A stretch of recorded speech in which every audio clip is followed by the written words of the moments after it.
কিছু বিজ্ঞানীরা মিলে একজন পালমেস্ট্রির কাছে এসেছে তাদের নতুন সায়েন্টিফিক রিসার্চ সেন্টার খোলার জন্য একটি শুভ মুহূর্ত দেখার জন্য। সেইখানে একজন বিজ্ঞানী বলে বসে, এই বিজ্ঞানের জগতেও আমরা এইসব অন্ধবিশ্বাস করব? তখন সেই গুরু ওই বিজ্ঞানীর হাত দেখে বলে যে আজকের এই টেকনোলজির প্রযুক্তির যুগে আপনি সব থেকে শক্তিশালী টেলিস্কোপ ব্যবহার করে 2টা তারার উপরে জ্ঞান অর্জন করেছেন, কিন্তু 1000 বছর আগে থেকে সেই 2 তারাকে মেনে হিন্দু প্রথায় আমরা বিবাহের দিন তারিখ ঠিক করে থাকি। আপনাদের মতো এত দামি টেলিস্কোপ ছাড়া কিভাবে এইটা সম্ভব হয়েছে বলুন? বলে সায়েন্সের মানে হচ্ছে যেই বিষয়কে আমরা বুঝি না সেটাকে বোঝার চেষ্টা করা, সেটাকে বিভ্রান্তিতে ফেলা নয়। তখন সেই বিজ্ঞানীরা সেই গুরুকে জিজ্ঞাসা করে, এমন কেউ কি আছে যে আপনার থেকেও ভালো হাত গণনা করতে পারে? তখন সেই গুরু বলে যে হ্যাঁ, একজন আছে যার নাম হচ্ছে বিক্রম আদিত্য। অন্যদিকে আমরা দেখতে পাবো বিক্রম আদিত্য ইন্ডিয়ার প্রধানমন্ত্রীর হাত দেখার জন্য গিয়েছে। প্রধানমন্ত্রী যখন বিক্রমকে হাত দেখায় তখন বিক্রম বলে যে আপনি ইন্ডিয়ার হিস্টোরিতে একটি নতুন ইতিহাস গড়বেন, আপনি ইন্ডিয়াতে ইমার্জেন্সি ডিক্লেয়ার করবেন।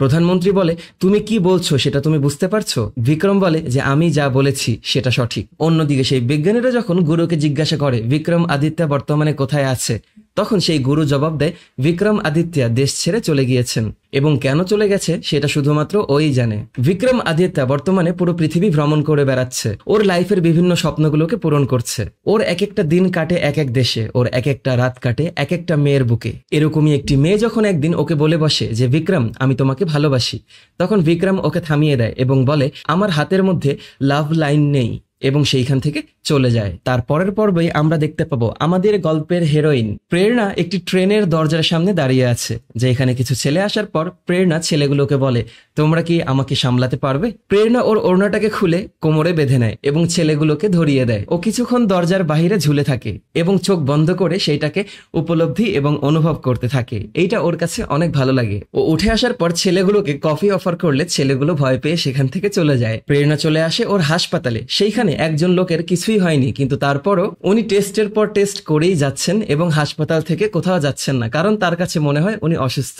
প্রেরণা তাকে বোঝায় এটাই একটা রোগ, যে কোনো রোগ না থাকা সত্ত্বেও মনে হয় যে আপনার কোনো রোগ আছে, এবং প্রেরণা আদেশ দেয় আমি টেস্টগুলো আবারও করাচ্ছি, এবার যদি কোনো ফলাফল না বের হয় তাহলে আপনি হাসপাতাল ছেড়ে চলে যাবেন। তখনই সেইখানে এসে পৌঁছায় সেই হাসপাতালের ডিন, প্রেরণার আঙ্কেল। প্রেরণাকে ডেকে নিয়ে বলে আমি তোমাকে বলেছিলাম কিছুদিন বাসায় রেস্টে থাকার জন্য, কিন্তু প্রেরণা বলে আমি এখন সুস্থ আছি, এবং সেইখান থেকে চলে যায়। এর পরের পর্বেই আমরা যেই মহিলাটিকে নাচতে দেখব সেই মহিলাটি হচ্ছে বিক্রমের মা। বিক্রমের মায়ের নাচের আওয়াজে বিক্রমের বন্ধুর ঘুম ভেঙে যায়। তখনই বিক্রমের মা বিক্রমের বন্ধুকে বলে যে তোমার বন্ধু বাসায় এসেছে, গিয়ে দেখা করো। বিক্রমের বন্ধু চলে আসে বিক্রমের রুমে এবং ওকে ঘুম থেকে ওঠানোর চেষ্টা করে। সেইখানে সেই বিছানার মধ্যে একটি ডায়েরি খুঁজে পায়, যেই ডায়েরির মধ্যে বিক্রম ওর ভবিষ্যৎগুলোকে লিখে রেখেছে। ওই ডায়েরিটাকে বিক্রম সরিয়ে ফেলার পর রুমে চলে আসে বিক্রমের মা এবং বলে তোমরা দুইজন খাবারের জন্য আসো। সেই দিন খাবার খাওয়ার পর বিক্রম যখন বাসা থেকে বের হয়ে আসে তখন ও ট্রেনে চড়ার পর সেখানে দেখা পায় প্রেরণা সেইখানে আবারও দরজার পাশে দাঁড়িয়েছিল। বিক্রম ওকে দেখে অপলক দৃষ্টিতে তাকিয়ে থাকে, কারণ আমাদের প্রেরণা নিতান্তই অসাধারণ রূপসী ছিল। প্রেরণা আবারও ওর ওড়নাটিকে খুলে নিয়ে কোমরের মধ্যে বেঁধে নেয় এবং সেইটাকে বিক্রমের হাতে দিয়ে ও আবারও দরজার বাহিরে ঝুলে পড়ে। বিক্রমের কাছে এইটা অনেক ইন্টারেস্টিং মনে হয় এবং ও ওড়নাটাকে সুন্দরভাবে হাতে পেঁচিয়ে ও নিজেকেও সেইখানে ঝুলিয়ে নেয় এবং প্রেরণার সামনে এসে অপলক দৃষ্টিতে প্রেরণাকে দেখতে থাকে। প্রেরণার চোখ বন্ধ ছিল বিধায় ও দেখতে পাচ্ছিল না। ওরা অনেকক্ষণ একসাথে সেইখানে এরকম ভাবে ঝুলে থাকার পর প্রেরণা যখন ওর চোখ দুটোকে খোলে তখন দেখতে পায় বিক্রম ওর সাথে ঝুলে আছে।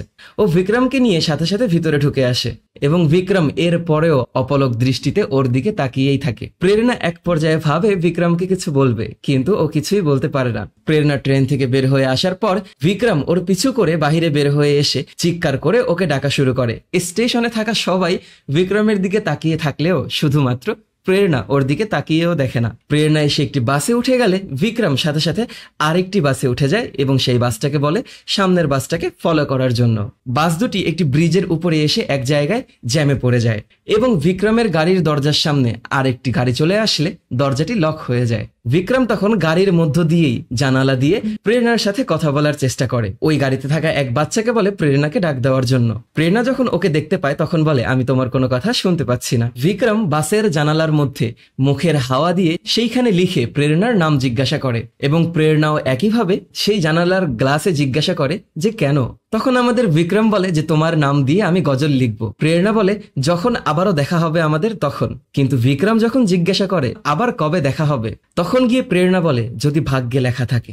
এবং ওদের দুটি গাড়ি দুই দিকে চলে যায়। ওরা দুইজন একই শহরে থাকে, কিন্তু সবসময় ওদের ভাগ্য ওদের দুইজনকে দুই দিকে রেখে দেয়।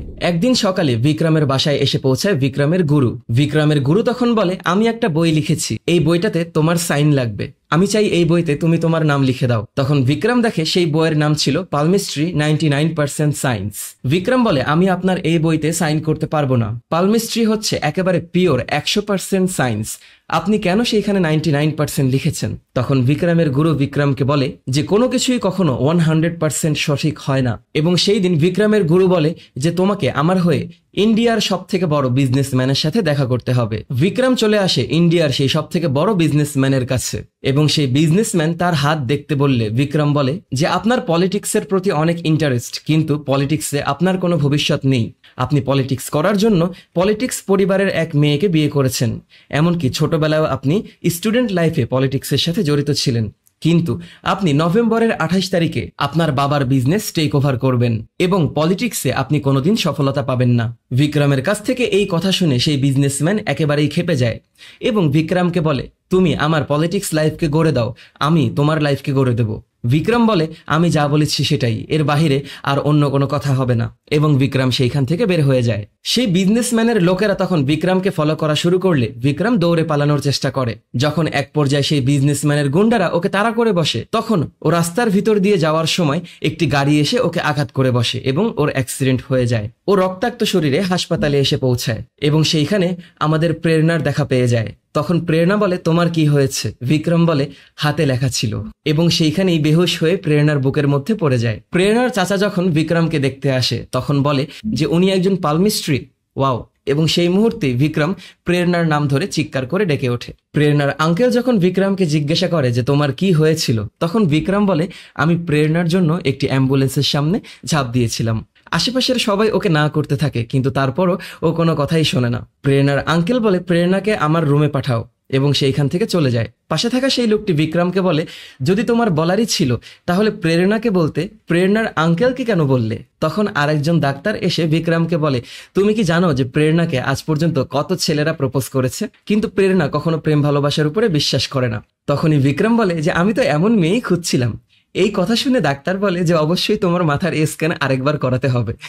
তখনই সেইখানে এসে পৌঁছায় আমাদের প্রেরণা। প্রেরণা বিক্রমকে বলে যে তুমি আমার জন্য জান দিতে গিয়েছিলে। বিক্রম বলে আমি দুষ্টামি করেছি, আমি তোমার জন্য মরতে পারবো না। প্রেরণা ক্ষেপে যায় এবং বলে মৃত্যুকে তুমি একটা জোক মনে করো? তুমি কি জানো প্রতিদিন এইখানে কত অসংখ্য মানুষ মৃত্যুর হাত থেকে বাঁচার জন্য যুদ্ধ করে যাচ্ছে? তখনই বিক্রম বলে আমিও মৃত্যুকে ভয় পাই, এই জন্য আমি প্রতিদিন 2 মিনিট মরার প্র্যাকটিস করি। তখন ও বিছানায় শুয়ে মরার প্র্যাকটিস করে দেখায় এবং সেইখানে থাকা সবাই হাসা শুরু করে। এক পর্যায়ে গিয়ে সেইখানে থাকা একটি লোকের অবস্থা গুরুতর হয়ে যায় এবং প্রেরণা যখন তাকে প্রাথমিক চিকিৎসা দিচ্ছিল তখন সেই লোকটি হেসে বলে যে আমিও মরার প্র্যাকটিস করছি এবং সবাই মিলে হেসে ওঠে। সেই দিন বাসায় পৌঁছানোর পর প্রেরণার কাছে একটু সময়ের জন্য মনে হয় ও নিজেও মরার অ্যাক্টিং করবে এবং ও একটি চিরুনিকে চাকু সাজিয়ে সেইটাকে নিজের বুকের ভিতরে বিধিয়ে দেয় এবং মরার অ্যাক্টিং করে ফ্লোরের মধ্যে শুয়ে পড়ে। ওর পরিবারের লোকেরা এসে বলে তোমার কি হয়েছে? ও মাটি থেকে উঠে বলে আমি জাস্ট অ্যাক্টিং করছিলাম। তখন সবাই মিলে হেসে দেয় এবং এই এতটুকু আনন্দ ফুর্তি ওর কাছে অনেক ভালো লাগে। পরের দিন ও হাসপাতালে পৌঁছানোর পর লুকিয়ে আমাদের বিক্রমকে দেখা শুরু করে। বিক্রম যখন বুঝতে পারে প্রেরণা ওকে দেখছে তখন বিক্রম হাই তোলার অ্যাক্টিং করে এবং আমাদের প্রেরণারও ঘুম পেয়ে যায়। বিক্রম হেসে দিলে প্রেরণা ওইখান থেকে চলে যায় এবং বিক্রম প্রেরণাকে ফলো করে হাসপাতালের ভিতরে ঢুকে আসে। প্রেরণা যখন বলে তুমি এইখানে এগুলো করছো, আশেপাশে অনেক রোগীরা আছে, তখন বিক্রম ওদের দুইজনকে দুই পাশের 2টি পর্দা টেনে ঢেকে দেয় এবং বলে এখন আমাদেরকে কেউ দেখতে পাচ্ছে না। প্রেরণা তখন বলে তার মানে তুমি আমাকে ভালোবাসো? কিন্তু বিক্রম বলে যে না, আমি ওই ধরনের মানুষ না, আমার হাতের মধ্যে ভালোবাসার রেখা নেই, আমি তোমার সাথে ফ্লার্টেনশিপে থাকতে চাই, ওই সব করব যেটা ভালোবাসার মানুষরা করে, শুধু ভালোবাসা ছাড়া। এবং প্রেরণাকে বলে আমি আগামীকাল সকালে 10টা বাজে তোমার অপেক্ষায় থাকবো, তুমি যদি আমার প্রস্তাবে রাজি হও তাহলে তুমি আসবে। প্রেরণা বলে যদি আমি না আসি? বলে তাহলে আমি কোনোদিন তোমার চেহারা দেখবো না। যদি আসি তাহলে? তখন বিক্রম বলে যদি আসো তাহলে আমি তোমাকে চুমু দেবো। এই কথা শোনার পর প্রেরণা ওর হাত থেকে পর্দাগুলোকে ছেড়ে দেয় এবং সেইখানে থাকা সবাই অবাক দৃষ্টিতে ওদের দিকে তাকিয়ে থাকে। পরের দিন প্রেরণা ওর হাসপাতালের নার্স বান্ধবীদেরকে নিয়ে একটি মেডিকেল ক্যাম্পের উদ্দেশ্যে রওনা করে এবং ট্রেনের মধ্যে বসে বলতে থাকে যে ওর সাহস কত, ও আমাকে কিস করতে চায়, আমি কখনোই ওর চেহারাই দেখব না। ওরা যখন ট্রেন থেকে নামে তখন দেখতে পায় সেইখানে বৃষ্টির মধ্যে আমাদের বিক্রম বাইক নিয়ে দাঁড়িয়েছিল। তখনই একজন নার্স বলে ওঠে যে বিক্রম এই বৃষ্টির মধ্যে এরকম ওয়েদারে 300 কিলোমিটারের রাস্তা বাইক চালিয়ে এসেছে। আমাদের প্রেরণা একেবারেই ওর জন্য পাগল হয়ে যায় এবং প্রেরণা আস্তে আস্তে ওর দিকে আগানো শুরু করে। একজন নার্স ওকে বলে তুমি গেলে ও তোমাকে কিস করে ফেলবে, কিন্তু তারপর ও সামনে এগিয়েই যেতে থাকে। ও বিক্রমের বাইকে বসার পর দুইজন মিলে অজানার উদ্দেশ্যে রওনা দেয়। কিছু দূর যাওয়ার পর বিক্রম ওর হাতটাকে ধরে ওর নিজের শরীরে ধরিয়ে দেয় এবং ওর হাতের মধ্যে একটা চুমু দেয়। ওদের সেই প্রথম ডেটে প্রেরণা সেইখানকার একটি দোকানের মধ্যে একটি হেয়ার ক্লিপ দেখে অনেক পছন্দ করে, কিন্তু সেইটাকে অন্য একটা লোক কিনে নিয়ে যায়। ওরা সমুদ্রের পাড়ে ঘুরে বেড়ায় এবং অনেক সুন্দর একটা কোয়ালিটি টাইম পাস করে।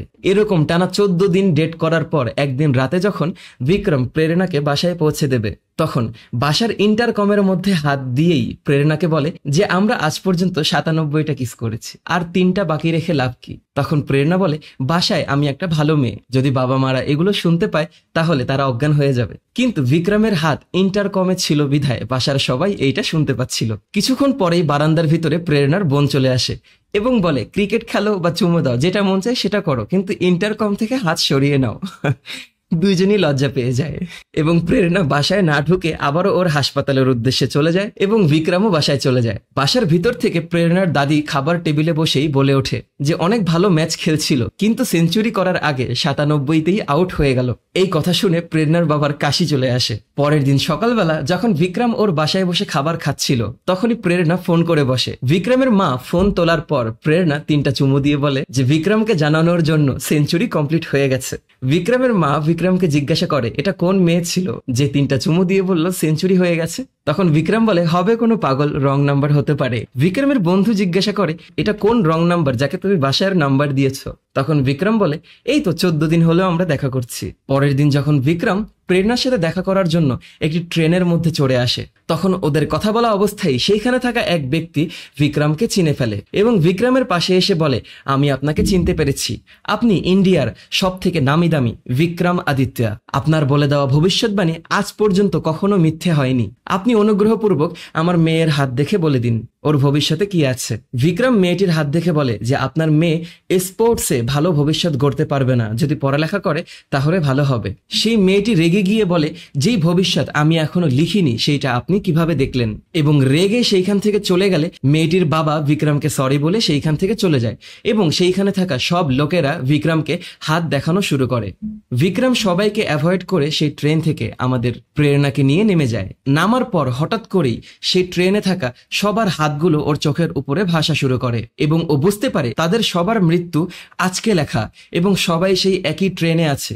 তার মানে সেই ট্রেনটার অ্যাক্সিডেন্ট হবে, শুধুমাত্র সেই মেয়েটা বেঁচে থাকবে। তখনই ও প্রেরণাকে বলে ওই ট্রেনটার অ্যাক্সিডেন্ট হবে এবং সবাই মারা যাবে।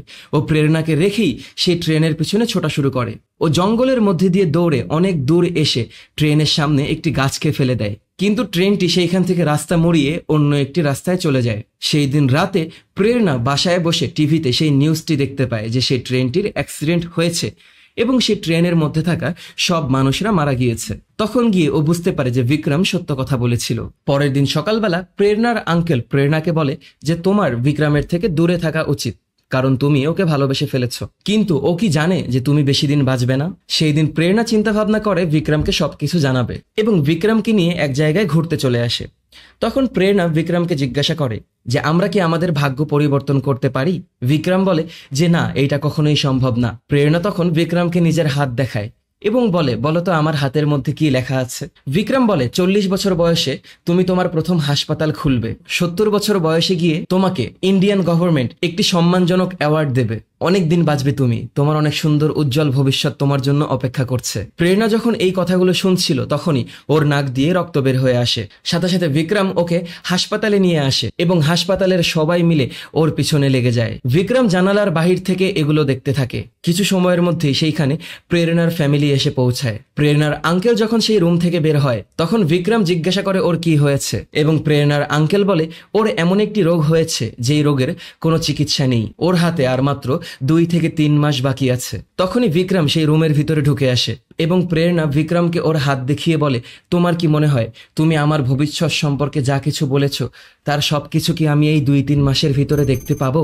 যদি এমনটা না হয় তাহলে তুমি আমার থেকে দূরে চলে যাও। তখন গিয়ে বিক্রম বলে, এই মেশিন, এই ডাক্তাররা যা কিছু দেখতে পারেনি আমি সেই সব কিছু দেখেছি তোমার হাতের মধ্যে। আজ পর্যন্ত আমার কোনো ভবিষ্যৎবাণী মিথ্যে হয়নি। আমি বলেছি তুমি বাঁচবে, তার মানে তুমি বাঁচবে। অনেক ভালো একটা ভবিষ্যৎ অপেক্ষা করছে তোমার। প্রেরণার আঙ্কেল তখন খেপে যায় এবং এক পর্যায়ে বিক্রমের কলার ধরে সেই হাসপাতালের বাইরে টেনে নিয়ে বের করতে থাকে। প্রেরণা যখন জানালা দিয়ে সেইটা দেখতে থাকে তখন চিৎকার করে বিক্রম বলতে থাকে যে অবশ্যই তুমি বাঁচবে, পৃথিবীতে কেউ হাতের লেখা বদলাতে পারবে না, ডাক্তারদের রিপোর্টের উপরে হচ্ছে তোমার ভাগ্য, যেটাকে কেউ কখনো বদলাতে পারবে না। যদি কেউ কোনোদিন জিজ্ঞাসা করে তাহলে বলে দিও এইটা বিক্রম আদিত্যা বলেছে। সেই দিন ওই হাসপাতালে থাকা সেই লোকটি চলে যায়, যেই লোকটির কাছে মনে হতো তিনি অসুস্থ, কিন্তু আসলে তিনি সুস্থ ছিলেন। তিনি বলেন যে প্রেরণা এত অসুস্থ হওয়া সত্ত্বেও সে সবসময় হাসি মুখে থাকে এবং সব মানুষদেরকে হাসায়, তাহলে আমি সুস্থ হয়েও কেন হাসপাতালে পড়ে থাকবো? ওই লোকটি একজন নাবিক ছিল। উনি ওনার জাহাজের ঠিকানা দিয়ে বলে প্রেরণার খবর তাকে জানানোর জন্য এবং সেইখান থেকে চলে যায়। প্রেরণা ওর বাসায় বসে কান্না করতে থাকে এবং ওর রিপোর্ট নিয়ে পৃথিবীর বিশিষ্ট একজন ডাক্তারদেরকে ফোন করতে থাকে। সবাই ওকে জানায় তোমার হাতে 2 থেকে 3 মাসের বেশি সময় নেই। সেই দিন রাতে ওর বাসায় এসে পৌঁছায় ওর আঙ্কেল এবং বলে এরকম পরিস্থিতিতে যদি তোমার এরকম হাল থাকে তাহলে কিভাবে হবে বলো? আমরা সায়েন্টিস্ট, আমরা ম্যাজিশিয়ান নই। তখন প্রেরণা বলে বিক্রম আজ পর্যন্ত কোনোদিন ভুল ভবিষ্যৎবাণী করেনি। আমার কেন যেন মনে হচ্ছে আমি বাঁচতে পারবো, কিন্তু কিভাবে সেটা আমি জানি না। তখন প্রেরণার আঙ্কেল বলে বিক্রমের ভবিষ্যৎবাণীকে আমি মিথ্যা বানাবো এবং আমি এইটা প্রমাণ করব যে ও ভুল বলছে। তখনই প্রেরণার আঙ্কেল চলে যায় হাসপাতালের মর্গে এবং সেইখানে থাকা 4 জন মৃত ব্যক্তির হাতের ছাপগুলোকে কালেক্ট করে এবং তার নিজের হাতের ছাপও নিয়ে নেয়। সেইগুলোকে নিয়ে উনি একটি পুরাতন চার্চে আমাদের বিক্রমকে ডেকে পাঠায়। বিক্রম সেইখানে আসার পর প্রেরণার আঙ্কেল বলে আজ দেখব তোমার ভবিষ্যৎবাণী কতটা সত্য। তুমি প্রেরণাকে মিথ্যা আশ্বাস দিয়েছ, কিন্তু বিক্রম যখন বলে প্রেরণা বেঁচে থাকবে তখনই প্রেরণার আঙ্কেল খেপে যায় এবং ওকে সেই হাতের ছাপগুলো দিয়ে বলে যে এগুলোকে দেখে জানাও এই লোকগুলোর ভবিষ্যৎবাণী কি হবে। তখন বিক্রম বলে এখানে 5 জন মানুষের হাতের ছাপ আছে এবং ও তাদের বয়স, মৃত্যুর সময় এবং মৃত্যুর কারণ সহকারে সবকিছু বলতে থাকে। একজন মহিলা মারা যাওয়ার সময় সেই মহিলা প্রেগনেন্ট ছিল, এটাও বিক্রম বলে দেয়। বিক্রম বলে দেয় এক লোক বিষ খেয়ে মারা গেছে এবং বলে দেয় আরেকজন মার্ডার হয়েছে। কে কবে মারা গেছে সব তারিখ সহকারে যখন বিক্রম এগুলো বলা শুরু করে, সব শেষ করার পর ওর হাতে এসে পৌঁছায় প্রেরণার আঙ্কেলের সেই হাতের ছাপ। সেই হাতের ছাপ দেখে বিক্রম বলে এইটা একটা নামি দামি খানদানি ডাক্তারের হাতের ছাপ, এখন কি আমি তার মৃত্যুর তারিখ সহকারে বলে দেব? সেইখানে থাকা সবাই অবাক হয়ে যায় এবং প্রেরণার আঙ্কেল বিক্রমের হাত ধরে বলে যে আসলেই কি আমাদের প্রেরণা বেঁচে যাবে? বিক্রম বলে যে হ্যাঁ অবশ্যই। সেই দিন প্রেরণা দৌড়ে চলে আসে ওর আঙ্কেলের কাছে এবং বলে আপনি কি বিক্রমের সাথে কথা বলেছেন? তখন প্রেরণার আঙ্কেল বলে বিক্রম যদি বলে থাকে তুমি বাঁচবে তাহলে অবশ্যই তুমি বাঁচবে, কিন্তু কিভাবে সেইটা আমি জানি না। আমাদের প্রেরণা অনেক খুশি হয়ে যায়। প্রেরণা সেই দিন বিক্রমের সাথে ডেটে বের হওয়ার পর বিক্রমকে বলে আমি অনেক হ্যাপি তোমাকে পেয়ে। অন্যদিকে ইন্ডিয়ার সেই নামি দামি বিজনেসম্যান তার কিছু বিজনেস পার্টনারদেরকে নিয়ে গলফ খেলছিল। সেই পার্টনাররা তখন তাকে জিজ্ঞাসা করে বিক্রম আদিত্যা তোমাকে কি বলেছিল? ওই বিজনেসম্যান বলে যে নভেম্বরের 28 তারিখে আমি আমার বাবার বিজনেস টেক ওভার করব। তখনই তারা বলে যে নভেম্বরের 28 তারিখ তো আজকে। তখনই সাথে সাথে সেইখানে বেশ কিছু গাড়ি এসে সেই বিজনেসম্যানের কাছে খবর পৌঁছায় যে তার বাবা মারা গেছেন এবং বিজনেসম্যানের বিক্রমের করা সেই ভবিষ্যৎবাণীর কথা মনে পড়ে যায়। প্রেরণার হাসপাতালের সবাই মিলে যখন প্রেরণাকে বলে যে তুমি এখনো কেন বিক্রমকে বলনি তুমি ওকে ভালোবাসো, তখন প্রেরণা সিদ্ধান্ত নেয় সেই দিন রাতে ডিনারের পর বলে দেবে। সেই দিন ডিনার করার জন্য প্রেরণা এসে পৌঁছায় বিক্রমের বাসায় এবং মায়ের জন্য সুন্দর একটি লাল শাড়ি গিফট হিসেবে নিয়ে আসে। প্রেরণার মা সেই শাড়িটাকে পেয়ে অনেক খুশি হয়। বিক্রম প্রেরণাকে নিজের বাসা দেখানোর জন্য ভিতরে নিয়ে যায়। তখন প্রেরণা গিয়ে পৌঁছায় বিক্রমের নিজের রুমের মধ্যে। বিক্রম প্রেরণাকে সেইখানে অপেক্ষা করতে বলে এবং খাবার রেডি করার জন্য চলে যায়। তখন প্রেরণা বিছানায় শোয়ার পর ওর হাতের মধ্যে পৌঁছায় বিক্রমের সেই ডায়েরিটি, যেই ডায়েরির মধ্যে বিক্রম ওর ভবিষ্যৎবাণীগুলোকে লিখে রাখে। প্রেরণা সেইখানে নিজের নাম খুঁজে পায় এবং ওদের মুহূর্তগুলো সব লেখা দেখতে পায়। ও হাসতে হাসতে যখন সেগুলো পড়ে যাচ্ছিল তখনই সেইখানে বিক্রম চলে আসে। ও ডায়েরিটাকে কোনোভাবে বিছানার উপরে রেখে দিলে বিক্রম সেইটাকে নিয়ে নিজের কোটের ভিতরে ঢুকিয়ে রেখে দেয়। ওরা খাবার খেতে বসার পর সবাই মিলে অনেক গল্প করে এবং আনন্দ করে। খাবার খাওয়া শেষে বিক্রম প্রেরণাকে নিয়ে বাহিরে চলে আসে। প্রেরণার ঠান্ডা লাগছিল বিধায় বিক্রম ওর শরীর থেকে কোটটাকে খুলে প্রেরণার শরীরের মধ্যে পরিয়ে দেয়। যখন শহরের সব লাইটগুলো জ্বলে ওঠে তখন সেটা দেখে ওদের কাছে অনেক ভালো লাগে।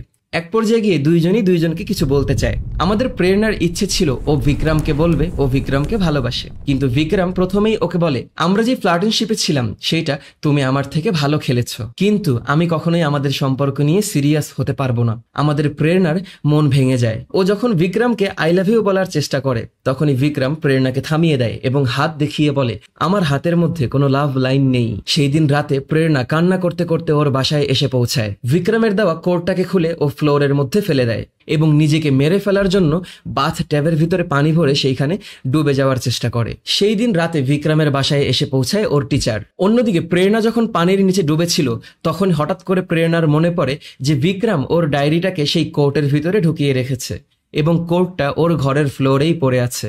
ও গিয়ে সেই কোটের মধ্য থেকে ডায়েরিটাকে খুঁজে বের করে এবং সেই ডায়েরি খুলে পড়া শুরু করে এবং গিয়ে জানতে পারে যে সেইখানে বিক্রমের মৃত্যুর ডেট লেখা ছিল।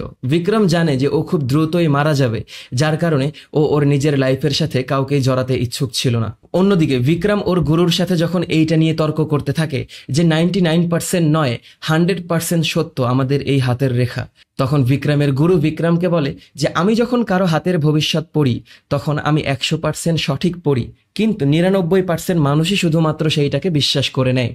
আর 1% মানুষ থাকে যারা এই পৃথিবীকে পরিচালনা করছে, যারা তাদের নিজেদের ভাগ্য নিজের হাতে লেখে। এবং বিক্রমের গুরু যখন বিক্রমের হাত পড়তে চায় তখন বিক্রমের হাত পড়ার পর বিক্রমের গুরু ওর মৃত্যুর তারিখ জানতে পেরে নিজেও অবাক হয়ে যায়। প্রেরণা যখন জানতে পারে যে বিক্রম সমুদ্রের নিচে ডুবে মারা যাবে তখন প্রেরণা একেবারেই নিস্তব্ধ হয়ে যায়। তখনই প্রেরণার রুমের মধ্যে চলে আসে ওর পুরো পরিবার এবং প্রেরণার আঙ্কেল এসে প্রেরণাকে জানায় যে তোমার রোগের চিকিৎসা খুঁজে পাওয়া গেছে এবং আমরা আর 3 দিনের মধ্যেই তোমার চিকিৎসা শুরু করতে যাচ্ছি। বিক্রম যা বলেছে সেইটা সঠিক হলো, তুমি বাঁচবে। তখন আমাদের প্রেরণার মন ভেঙে যায় এবং ও বিছানায় পড়ে যায়। ও আরো বুঝতে পারে যে অবশ্যই বিক্রম ওর মৃত্যুর তারিখে মারা যাবে। পরের দিন বিক্রম প্রেরণার সাথে দেখা করার জন্য সেই হাসপাতালের ক্যান্টিনে এসে পৌঁছালে সবাই মিলে ওকে ঠেকিয়ে ফেলে এবং বলে আমরা তোমাকে ভিতরে যেতে দেব না। তখন বিক্রম বলে আমি জাস্ট ছোট একটা গিফট দিতে এসেছি। কিছুক্ষণের মধ্যেই প্রেরণা সেইখানে এসে পৌঁছায় এবং সেই হেয়ার ক্লিপটাকে নিয়ে নিজের মাথার মধ্যে পরে নেয়। এটা সেই হেয়ার ক্লিপ যেটা ওর পছন্দ হয়েছিল, কিন্তু ও কিনে নেওয়ার আগেই অন্য কেউ সেইটাকে নিয়ে গিয়েছিল। সেই দিন বিক্রম ওর থেকে বিদায় নেওয়ার চেষ্টা করলে ও বিক্রমকে একটি গিফট দেয়, যেই গিফটের ভিতরে বিক্রমের সেই ডায়েরিটি ছিল এবং ও সেই ডায়েরির ভিতরে কিছু কথা লিখে দিয়েছে। সেই দিন রাতে ওরা নাচ গান করার পর প্রথমবারের মতো একজন আরেকজনের বুকে রাত কাটায়। ওরা দুইজন দুইজনকে জড়িয়ে ধরে সেই দিন রাতে অনেক কান্না করেছে, কারণ ওরা দুইজনই জানতো যে দুইজন দুইজনকে হারিয়ে ফেলতে চলেছে। পরের দিন সকালবেলা প্রেরণাকে না বলেই বিক্রম সেইখান থেকে বের হয়ে চলে যায়। বিক্রম ওর যাত্রাপথে সেই গিফট খুলে সেইখানে ওর ডায়েরিটি পায়, যেই ডায়েরিতে লেখা ছিল যে এইটা যেন ও 26 তারিখে খোলে, এর আগে না খোলে। আমাদের বিক্রম লন্ডনে চলে গেছে এবং প্রেরণা ওর জন্য প্রতিদিন মন খারাপ করে কান্না করতে থাকে। এরকমই একদিন রাস্তায় হাঁটতে সময় বিক্রম দেখা পায় সেই মেয়েটির, যেই মেয়েটির ভবিষ্যৎবাণী ও ট্রেনের মধ্যে বসে করেছিল। সেই দিনের সেই ট্রেন অ্যাক্সিডেন্টে মেয়েটি ওর হাত হারিয়ে ফেলেছে, কিন্তু এখনো ও বেঁচে আছে। ওরা যখন দুইজন কথা বলা শুরু করে তখন মেয়েটি বলে যে আপনি যেই দিন আমার হাত দেখেছিলেন সেই দিন আমি আমার বাবাকে হারিয়েছি। আজ আমার হাত নেই, আপনি কি আজকে আমার ভবিষ্যৎ বলতে পারবেন? আপনার কি মনে হয় পৃথিবীতে যেই মানুষদের হাত নেই তাদের কি ভবিষ্যৎ হয় না? আমার হাত নেই মানে আমার ভবিষ্যৎ আমি এখন নিজে লিখব। এবং ওকে এই কথা বলার পর সেইখান থেকে চলে যায়।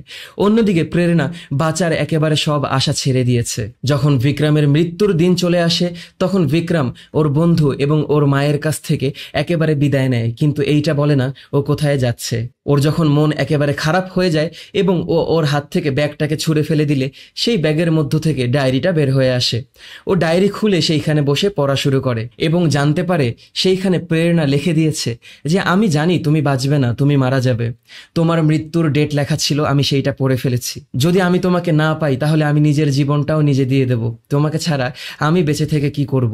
কেউ জিজ্ঞাসা করলে বলবে যে প্রেরণা ভালোবাসায় জীবন দিয়ে দিয়েছে। অন্যদিকে প্রেরণা নিজের জীবন দেওয়ার জন্য গাড়ি চালিয়ে যখন পাহাড়ের মধ্য থেকে পড়ে যাবে তখনই একটি ট্রাক এসে ওর গাড়িকে আঘাত করে বসে। প্রেরণা সেইখানে গুরুতরভাবে আহত হয়। বিক্রমের হাত থেকে ডায়েরিটা একেবারে পড়ে যায় এবং ও খুব দ্রুত সেই শহরের একটি টেলিফোন বুথ থেকে হাসপাতালে ফোন করে। প্রেরণার আঙ্কেল ফোন ধরার পর বিক্রমকে বলে, আমি তোমার সাথে যোগাযোগের অনেক চেষ্টা করেছি, তুমি কোথায়? প্রেরণার অবস্থা একেবারেই ভালো না, ও বাঁচার সব আশা ছেড়ে দিয়েছে। তখনই বিক্রম বলে, আমি প্রেরণার সাথে কথা বলতে চাই। প্রেরণার আঙ্কেল হাসপাতালের ইন্টারকমের মাধ্যমে সেই ফোন কলটাকে লাইভ করে দেয়। প্রেরণার কথা বলার কোনো ক্ষমতা ছিল না, কিন্তু প্রেরণা বিক্রমের কথা শুনছিল। বিক্রম প্রেরণার নাম ধরে ডাকার সাথে সাথেই প্রেরণার হাত প্রথমবারের মতো নড়ে ওঠে। বিক্রম যখন প্রেরণাকে বলে আই লাভ ইউ, তখন প্রেরণার পুরো শরীর নড়ে ওঠে। বিক্রম বলতে থাকে, আমি তোমার সাথে বাঁচতে চাই। তুমি যদি আমার জন্য মরতে পারো তাহলে আমি তোমার জন্য কেন বাঁচতে পারবো না? আমি আসছি তোমার জন্য, আমাকে পৃথিবীর কোনো শক্তিই ঠেকাতে পারবে না। তোমাকে বাঁচতে হবে, আমার জন্য বাঁচতে হবে। এবং বিক্রম লন্ডন থেকে রোমে পৌঁছানোর জন্য এয়ারপোর্টে যাওয়ার চেষ্টা করে। সেই শহরে থাকা ট্যাক্সি ক্যাবগুলো ওকে জানায় যে রোমে যাওয়ার সব রাস্তা বন্ধ। ওয়েদার খারাপ থাকার জন্য বিমানের রাস্তা একেবারেই বন্ধ করে দেওয়া হয়েছে এবং রাস্তাঘাটে অনেক জ্যাম লেগে আছে। তখন বিক্রম বুঝতে পারে ওর যাওয়ার একমাত্র রাস্তা হচ্ছে সমুদ্রপথ। ও যখন একটি বন্দরে এসে পৌঁছায় তখন সেই বন্দরের সর্বশেষ জাহাজটি যখন চলে যাচ্ছিল ও লাফ দিয়ে সেই জাহাজের মধ্যে চলে আসে। সেই জাহাজে আসার পর সেই হাসপাতালের পরিচিত লোকটাকে সে খুঁজে পায়। ওই লোকটা এই জাহাজেরই নাবিক। নাবিক তখন বিক্রমকে জাহাজের ভিতরে নিয়ে যায় এবং ওকে রোমে পৌঁছে দেওয়ার সিদ্ধান্ত নেয়। ওদের যাত্রাপথেই ওয়েদার আরো খারাপ হয়ে আসে এবং ওদের দিকে বিশাল বড় একটা সুনামি এগিয়ে আসতে থাকে। সেই সুনামি এসে জাহাজকে একের পর এক আঘাত করতে থাকে এবং ওদের জাহাজ এক পর্যায়ে গিয়ে ডোবা শুরু করে। সবাই মিলে ছোট এসকেপ পডে করে পালানোর চেষ্টা করলে পানির এক একটা স্রোত এসে এক একজনকে এক এক দিকে ভাসিয়ে নেওয়া শুরু করে। সেই জাহাজের মধ্যে থাকা ক্রেটগুলো চারিদিক থেকে গড়াগড়ি খাওয়া শুরু করে। আমাদের বিক্রম নিজের জীবন বাঁচানোর জন্য লড়াই শুরু করে। ও একের পর এক চেষ্টা করে গেলেও এক পর্যায়ে গিয়ে পুরো জাহাজটা পানির নিচে ডোবা শুরু করে। জাহাজটি যখন পুরো দাঁড়িয়ে পড়ে তখন বিক্রম জাহাজের একেবারে উপরে উঠে আসে এবং ফ্লেয়ার গান ছুড়ে সেইখানে দাঁড়িয়ে থাকে। জাহাজটা পুরো ডুবে যাওয়ার পর আমাদের বিক্রমও পানির নিচে ডুবে যায় এবং যেই বক্সগুলো পানির উপরে ভেসে উঠছিল সেই রকম একটি বক্সের মাধ্যমে ও পানির উপরে ভেসে ওঠে। সেইখানে ভেসে ওঠা একটি বক্সের দড়ির সাথে ও নিজের হাতটাকে পুরোপুরি বেঁধে ফেলে এবং অন্য দিক থেকে সুনামির অনেক বড় একটি ওয়েভ ওর দিকে এগিয়ে আসা শুরু করে। পরের দিন সকালবেলা একটি সাকসেসফুল অপারেশনের পর প্রেরণা সেই অপারেশন রুম থেকে বের হয়ে আসার পর দেখতে পায় রক্তাক্ত শরীরে সেই হাসপাতালের ভিতরে ঢুকে এসেছে বিক্রম। বিক্রম প্রেরণাকে দেখতে পাওয়ার পর কেঁদে দেয় এবং সেইখানে এক জায়গায় গিয়ে বসে পড়ে। প্রেরণাকে যখন ওর সামনে এনে রেখে দেওয়া হয় তখন বিক্রম একটি গোলাপ ফুল বের করে প্রেরণাকে দিয়ে বলে, আমি তোমাকে ভালোবাসি এবং আমি তোমার সাথে পুরো লাইফ স্পেন্ড করতে চাই। আর আমি এমন কেউ না যে তোমাকে ভালোবেসে জীবন দিয়ে দেব। দুইজন হাসতে হাসতে কেঁদে দেয় আনন্দে এবং এর মাধ্যমেই আমাদের মুভির সমাপ্তি ঘটে। তো ভিডিওটি যদি তোমাদের কাছে ভালো লেগে থাকে তাহলে লাইক, কমেন্ট এবং শেয়ার করে দিও। সাবস্ক্রাইব করে পাশেই থেকো। পরবর্তী ভিডিও দেখার আমন্ত্রণ জানিয়ে বিদায় নিচ্ছি আমি অনিক আলভিন। টাটা।